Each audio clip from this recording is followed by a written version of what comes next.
The grand halls of the Imperial Council chamber echoed with laughter. 12 council members, dressed in their shimmering ceremonial robes, sat around the massive crystal table, amused by the report before them. Another primitive species. Admiral Marcus wiped a tear from his eye, his deep blue skin crinkling with mirth. "And you want us to be careful of these humans." He spat the word like it was beneath him. Councillor Reed stood alone at the center of the chamber. His plain gray uniform contrasted sharply with the ornate decorations surrounding him. "My lords, our scouts report that these humans have achieved faster-than-light travel in just 3 centuries after discovering electricity. No other species has evolved this quickly." The chamber erupted in another wave of laughter. High Councillor Bennett raised his hand, silencing the room. "Councillor Reed, we appreciate your thoroughness, but let us be clear. This empire has stood for 10,000 years. We have conquered or assimilated over 500 species. What makes these humans special?" Reed activated a hologram showing Earth and its 3 colony worlds. "They're different, my lord. They still wage war among themselves, yet they cooperate to expand into space. They build weapons even in times of peace. Their entertainment media is filled with stories of fighting against overwhelming odds. They're preparing for something." Admiral Marcus stood up, his massive frame towering over the others. "I've heard enough of this nonsense. These humans have exactly 4 worlds. 4. We have 10,000 systems under our control. Their biggest ships are barely the size of our scout vessels." He turned to face High Councillor Bennett. "Give me permission to launch a preventive strike. 3 destroyers should be enough to put these upstarts in their place." Reed's face paled. "My lord, please, at least attempt diplomatic contact first. Why waste time?" Marcus smiled coldly. "A quick show of force, and they'll submit like all the others. The Empire needs to remind the galaxy of its power from time to time." High Councillor Bennett nodded slowly. "Permission granted, Admiral. Take your destroyers and give these humans a demonstration of Imperial might. Nothing too extreme. Just destroy one of their colony worlds. That should bring them to the negotiating table quickly enough."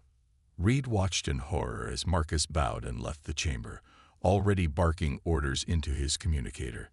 The other council members began filing out, some still chuckling about the primitive humans. 3 days later, Marcus's destroyers dropped out of hyperspace near the human colony of New Eden.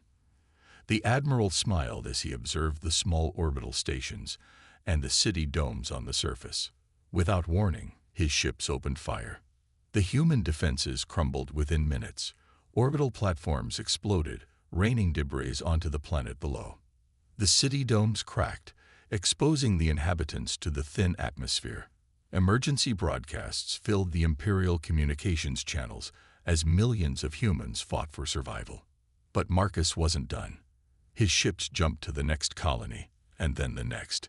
In less than 6 hours, 3 human worlds lay in ruins. The Admiral recorded a message and broadcast it toward Earth. "Submit to Imperial rule or face extinction." Then he waited, expecting an immediate surrender. 1 day passed, then another. A week went by. No response came from Earth.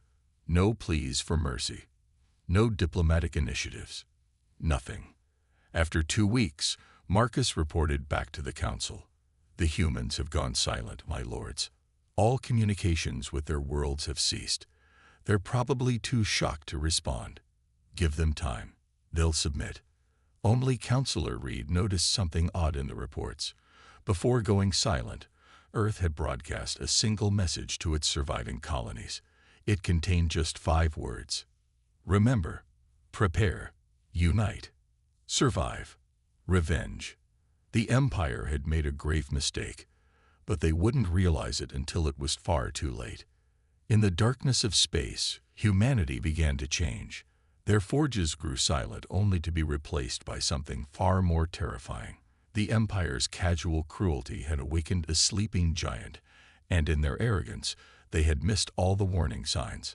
The clock was ticking, and when it stopped, The galaxy would never be the same. 5 years of silence changed everything. Deep beneath the surface of Earth's moon, Commander James Stone stood at the observation window of Facility Zero, watching automated factories stretch for miles into the distance. Robotic arms moved with precision, assembling massive hull sections for warships that would make Imperial destroyers look like toys. Status report. He called out to the control room behind him. Production is at 300% of projected capacity, sir, answered Lieutenant Ward from her console. The new nanoforges are exceeding all expectations. Fleet Group Alpha will be ready 2 months ahead of schedule. Stone nodded, his weathered face reflecting in the reinforced glass. In the 5 years since the Imperial attack, humanity had transformed itself. Every factory, every research lab, every industrial facility on Earth had been moved underground or to hidden bases across the solar system. To the outside world, humanity appeared to have retreated into isolation, licking its wounds. The reality was far different. "Show me the weapons test results," Stone ordered. A hologram flickered to life, displaying footage from the asteroid belt. A small, unremarkable ship approached a test target. A chunk of metal and rock the size of an Imperial destroyer. The ship fired a single shot. The beam seemed to bend space itself, and the asteroid simply ceased to exist. "Phase shift cannon successful, sir," Ward reported. "The Imperial shields will have no effect against it. They're still using standard energy barrier technology. They'd never imagined someone would figure out how to shift matter between dimensions." Stone allowed himself a small smile. The Empire's attack had united humanity like nothing before. Every nation, every corporation, every research institution had pooled their resources and knowledge. The result was a technological leap that should have taken centuries. In another section of the facility, scientists were putting the finishing touches on the stealth systems. They had discovered a way to bend light and sensor readings around their ships, making them virtually invisible. The Empire wouldn't see them coming until it was too late. "Message from Earth Command, sir," Ward announced. "Project Phoenix is complete. All civilian populations have been successfully relocated to the underground cities. Surface structures are now automated decoys only." Stone checked his tablet. The numbers were staggering. 10 billion people moved underground in just 5 years, safe from any orbital bombardment. The Empire thought they were being quiet out of fear. They didn't realize humanity was preparing for the biggest military operation in history. "And the shipyards at Mars?" he asked. "Operating at full capacity. The stealth frigates are ready. Strike Fleet Beta can deploy on your command." Stone walked to the main strategic display. Hundreds of dots represented their hidden facilities throughout the solar system. The Empire's scouts still patrolled the edges, but they saw only what humanity wanted them to see: abandoned colonies, minimal activity, a defeated civilization. "Sir," Ward's voice was quieter now. "Personal message from your daughter on Earth. She's finished her pilot training. Top of her class. She's been assigned to the first wave." Stone closed his eyes for a moment. His daughter had been 12 when the Empire attacked. She'd lost her mother on New Eden. Now she would be among the first to strike back. "The Empire thinks they broke us," Stone said to the control room. "They think 5 years of silence means submission. They don't understand humanity. They don't understand that we were never fighting wars against each other. We were practicing, preparing. Every conflict, every battle in our history was preparation for this moment." He turned to face his crew. "Send the coded signal to all fleet groups. Operation Phoenix begins in 72 hours. Humanity has been quiet long enough." Throughout the solar system, hidden shipyards hummed with activity. Stealth ships slipped into formation. Weapon systems powered up. Crews took their positions. The might of the entire human race, transformed by loss and forged in silence, prepared to reveal itself. In his quarters that night, Stone looked at an old photo of New Eden before its destruction. "We're coming," he whispered. "And this time, we're not the ones who will burn." The countdown to humanity's revenge had begun. The Imperial patrol ship Glory of Dawn never saw what hit it. One moment it was conducting its routine sweep of the border sectors. The next, it simply vanished, split apart by weapons that defied Imperial physics. Captain Thomas stood on the bridge of the stealth destroyer Nemesis, watching the patrol ship's debris scatter into space. His vessel remained invisible, a ghost in the void. Around him, his crew worked in complete silence, their movements precise and practiced. "First blood," he whispered. "Begin Phase 1. Across 15 crucial Imperial systems, human stealth ships emerged from their hiding spots. They had been waiting for months, gathering intelligence, identifying targets. The Empire's arrogance made it easy. They never thought to look for ships that could bend light itself. In the Imperial shipyards above Centauri Prime, Admiral Robert Black watched through his tactical visor as 30 human vessels appeared from nowhere. His small strike force had a simple mission: destroy the Empire's ability to build warships. All ships, weapons free. Black ordered, "Remember New Eden." The phase shift cannons fired. Imperial shields might as well have been paper.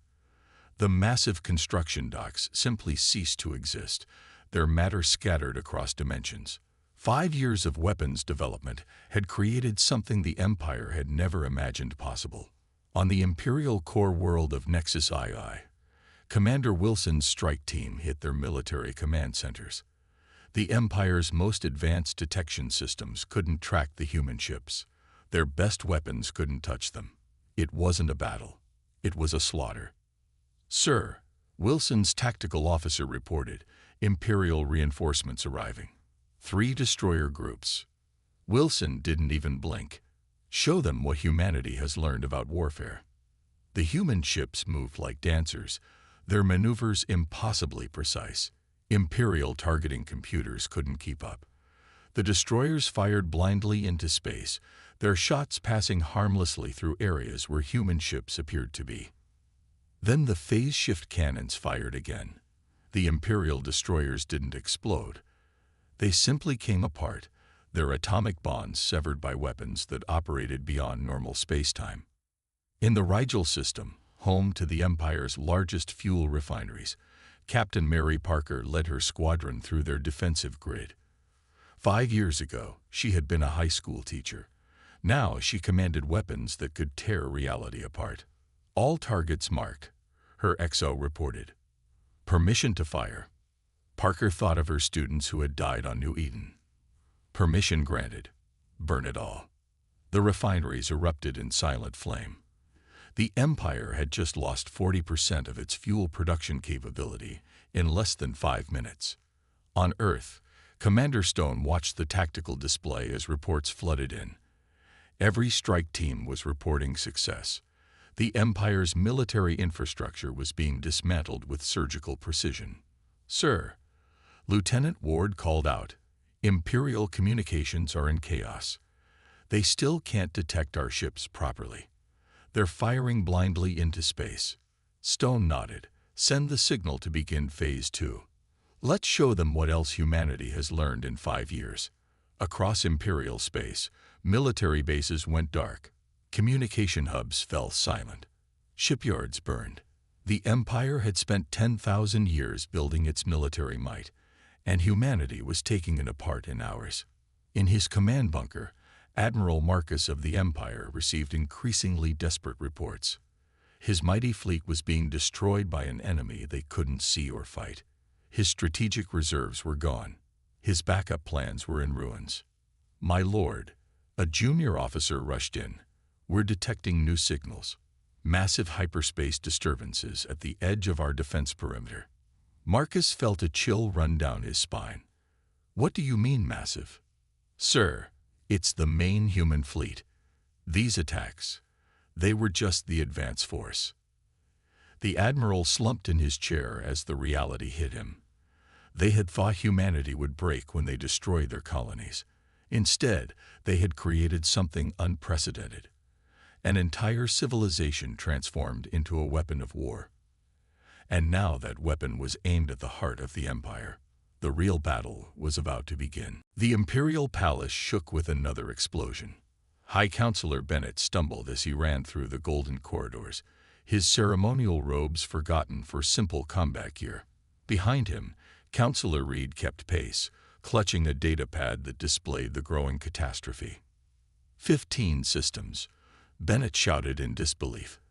They hit 15 systems at once. How is this possible?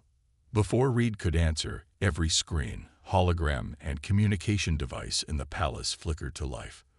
The same thing was happening across every Imperial world, on every ship, in every colony. A simple message appeared, written in plain Imperial text. You brought this upon yourselves. No terms, no surrender, no mercy. The message played on repeat, impossible to shut off or override. In the background, a slow countdown appeared, ticking away with mechanical precision. In the Imperial Fleet's primary command center, Admiral Marcus watched in horror as reports flooded in.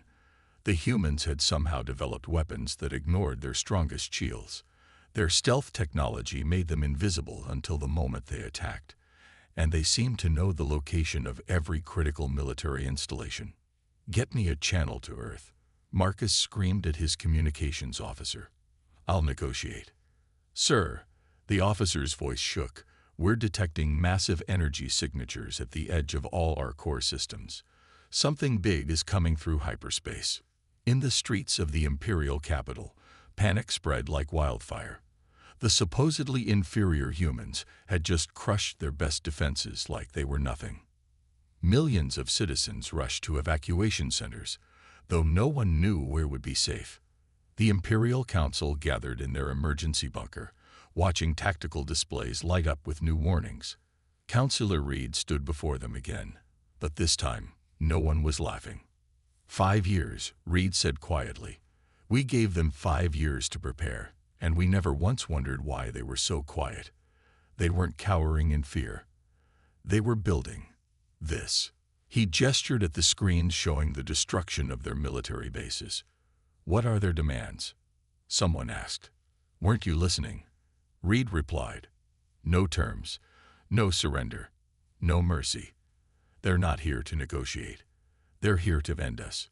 In orbit around the capital planet, the crew of Imperial Defense Station 1 watched in terror as their most powerful weapons disappeared into the void, absorbed by invisible human ships.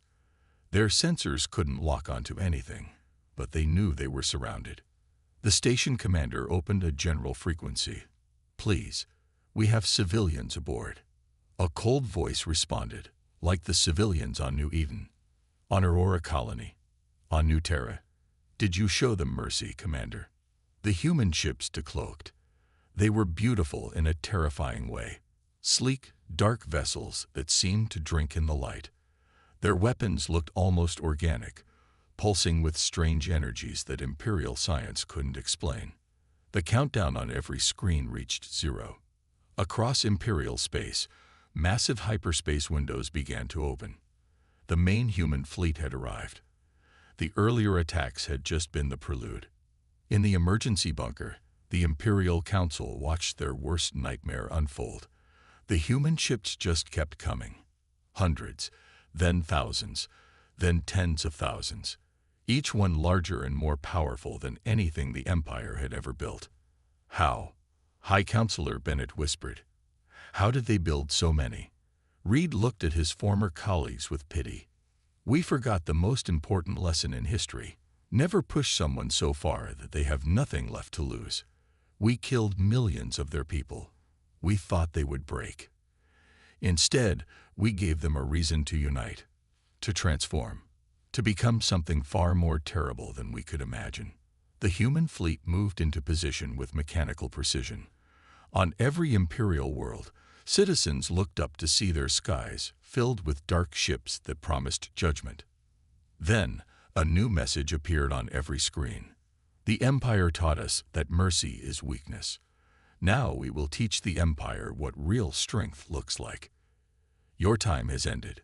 Humanity's time has begun. The real war was about to start. The Imperial capital's sky turned black with ships. Not the familiar silver blue of Imperial vessels, but something darker, more menacing.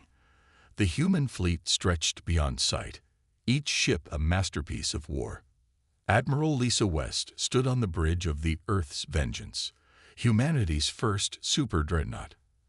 At 15 kilometers long, it made Imperial capital ships look like toys. The massive window showed thousands of human warships moving into attack formation. All fleet groups report ready, Admiral, her executive officer announced. The Empire's home fleet is attempting to form a defensive line. West allowed herself a small, cold smile. Show me. The tactical display lit up, showing nearly 10,000 Imperial warships forming a protective wall around their capital. 5 years ago, such a fleet would have seemed invincible. Now it looked painfully obsolete. Open a channel to all Imperial forces, West ordered. Let them see what their arrogance has created. The human ships activated their external lights simultaneously. In the darkness of space, they blazed like angry stars. The Empire's sensors finally got their first clear look at what humanity had built. Each human vessel bristled with weapons that didn't exist 5 years ago.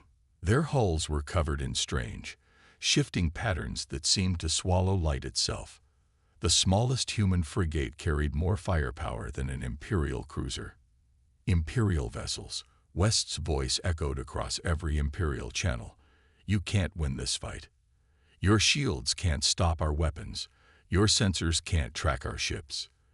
Your tactics are 5 years out of date. On the Imperial flagship, Admiral Marcus watched in horror as his sensors tried to analyze the human fleet. The energy readings were off the charts. A single human dreadnought had enough power to level a continent. My lord, his sensor officer called out, voice shaking, we're detecting something else. The human ships, they're deploying something. From the sides of each human vessel, smaller craft emerged. Thousands of them. Fighters unlike anything the Empire had ever seen. They moved in perfect formation, their pilots' minds linked directly to their ships through neural interfaces, another innovation born from 5 years of preparation. All units, West commanded, begin the demonstration. 100 human fighters broke formation. They accelerated toward the Imperial line at impossible speeds.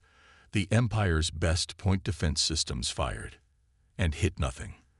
The fighters phased in and out of normal space, Imperial weapons passing harmlessly through their ghost images. Then the fighters reached the Imperial line. Their phase-shift weapons fired once. 10 Imperial destroyers simply vanished. Panic spread through the Imperial fleet. Their most powerful shields meant nothing. Their strongest armor was useless. The humans had changed the rules of space combat itself. Second wave, advance, West ordered calmly. This time, 1,000 fighters moved forward. Behind them, the main human fleet began powering up their primary weapons. The space around their ships seemed to twist and bend as reality itself prepared to tear. In his command center, High Counselor Bennett watched the tactical display with growing despair. The humans weren't just fighting a war. They were rewriting the laws of physics to do it. How? He whispered. How did they advance so far in just 5 years? The answer came from his tactical officer. Sir, we're detecting signs that these ships were built using automated systems. Their entire civilization. They converted everything they had into a war machine. While we watched their surface and saw nothing, they were building all of this underground and in hidden bases. West's voice came over the channels again. Your empire taught us an important lesson 5 years ago. You showed us what happens to the weak. Now we're going to show you what humanity does when it stops holding back. The human fleet's primary weapons reached full power. Space itself seemed to hold its breath. All units, West commanded, begin the main assault. Show them what 5 years of human ingenuity can do. The battle for the imperial capital was about to begin, and with it, the end of the empire itself. Admiral Marcus stood in his command center, watching his mighty fleet crumble before the human onslaught. Ships he had commanded for decades vanished in flashes of impossible physics. The humans weren't just winning. They were rewriting the rules of warfare itself. "My lord," his tactical officer shouted, "they're cutting through our third defense line like it isn't there." Marcus slammed his fist on the console. "Deploy the civilian ships. Position them between our forces and theirs. Even these humans won't risk killing innocents." The order went out. Thousands of civilian vessels, passenger liners, cargo ships, private yachts were forced into a defensive wall. Millions of Imperial citizens became unwilling shields for their military. On the bridge of Earth's vengeance, Admiral West received the reports of this new development. Her face hardened. "So, they hide behind their own people," she said quietly. "Show them how much humanity has learned about precision." The human fleet's movement changed. The massive ships began an intricate dance, weaving through space with impossible grace. Their phase-shift weapons fired in perfectly timed sequences, creating corridors of safety between the blasts. "All ships, activate the gravity tractor beams," West ordered. New technology, developed in secret, reached out to the civilian vessels. One by one, they were gently pulled away from the combat zone, their passengers unharmed. The Empire's human shield strategy fell apart in minutes. Marcus watched in disbelief. Impossible. The power needed to move that many ships safely. "Sir," his sensor officer interrupted, "the human fleet. They're sending us a message." The words appeared on every screen. "We remember the innocence of New Eden. We will not become like you." Then the real attack began. Human ships phased through the gaps in the Imperial formation, appearing inside their defensive lines. Phase-shift cannons fired with surgical precision, destroying military targets while leaving civilian structures untouched. In orbit above the capital, the Empire's last defensive line prepared for their final stand. 10,000 years of military tradition faced extinction at the hands of a species they had dismissed as primitive just 5 years ago. "Launch everything," Marcus ordered. "Every ship, every weapon, every fighter we have." The Imperial counterattack began. Millions of weapons fired at once, turning space into a storm of energy and destruction. For a moment, it looked magnificent, the full might of the Empire unleashed in one desperate assault. The human fleet didn't even try to dodge. The Imperial weapons struck their targets and passed through them harmlessly. The humans had mastered phase-shift technology so completely that they could make their entire fleet untouchable. "Target their command centers only," West ordered her fleet. "Show them the difference between revenge and justice." The human weapons fired. Military installations vanished. Command centers collapsed. Defense platforms ceased to exist, but not a single civilian target was hit. Marcus watched his tactical display turn red as more and more Imperial assets disappeared. His mighty fleet, reduced to running and hiding from an enemy they had thought too weak to fight. "My lord," his executive officer said quietly, "the humans, they're broadcasting to our civilians. On every planet, in every city, the human message played. Your military started this war. Your military will end it. No civilian will be harmed if they stay clear of military targets." The effect was immediate. Imperial citizens began abandoning military installations en masse, the Empire's own people choosing to trust human mercy over Imperial protection. In his command center, Marcus received the final reports. The human fleet had achieved total tactical superiority. Their weapons were unstoppable, their defenses impenetrable, their tactics flawless. "Sir," his last loyal officer reported, "we're detecting new ships arriving. Bigger than anything we've seen yet." Marcus looked at the tactical display one last time. The humans hadn't just beaten them. They had outthought them, outfought them, and most importantly, outbuilt them. The Empire's last stand was over. Now came the moment of judgment. The Imperial Palace's grand throne room fell silent as Admiral West walked through its massive doors. Her simple black uniform contrasted sharply with the ornate decorations around her. Behind her, a group of human officers followed, their faces showing neither triumph nor anger. High Counselor Bennett and the surviving Imperial leadership knelt in the center of the room. Their once magnificent robes were wrinkled and stained. The mighty empire, which had ruled for 10,000 years, now awaited humanity's judgment. "We expect execution," Bennett said quietly. "It's what we would do in your position." West stopped before them. "That's exactly why we won't do it. We are not you. We never will be." The palace's massive screens lit up, showing scenes from across Imperial space. Human ships were distributing aid to damaged worlds. Medical teams helped injured civilians. Engineering crews repaired critical infrastructure. "Your empire taught us the wrong lesson 5 years ago," West continued. "You thought you taught us about power. Instead, you taught us about unity, about innovation, about the strength that comes from working together." Counselor Reed stepped forward from the Imperial group. "What are your terms?" West nodded to one of her officers, who activated a holographic display. "The Empire will be reformed, not destroyed. Every species will have equal representation in a new Galactic Council. No single race will hold absolute power again." The terms appeared in detail. Complete military disarmament of the Empire. Free elections on all worlds. Sharing of human technology for peaceful purposes. Joint scientific missions. Open borders for trade and cultural exchange. A united defense fleet with members from all species. "But why?" Bennett asked. "You could destroy us all. You have the power." "Power isn't just about destruction," West replied. "True power is knowing when not to use it. Your empire ruled through fear. We choose to lead through cooperation." In orbit above the capital, the human fleet began to change formation. The massive warships, built for vengeance, now moved into defensive positions around Imperial worlds. Their weapons powered down. Their fighter screens transformed into patrol patterns. Commander Stone's voice came through the palace's communication system. "All fleet groups report ready to begin Phase 1 of the transition. Relief ships are moving into position." West turned to address the entire room. 5 years ago, you almost destroyed humanity.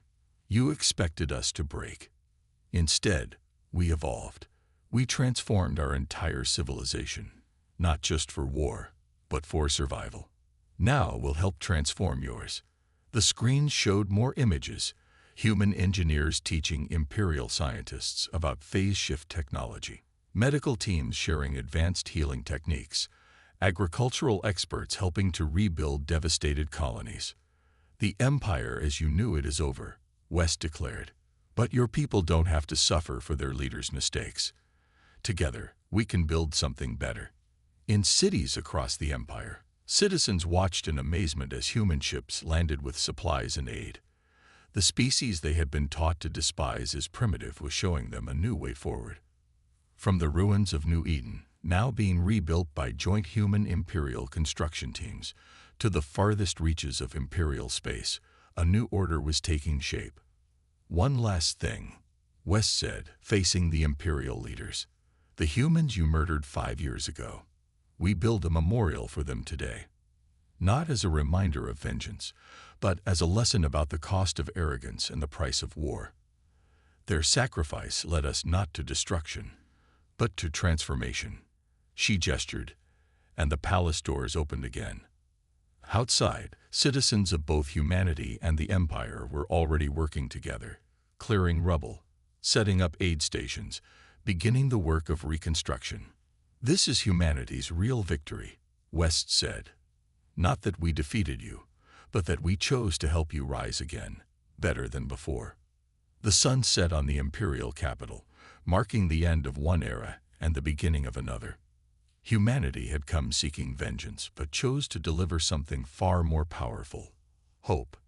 In the skies above, human ships kept their watch, no longer as conquerors, but as guardians of a new age in galactic history.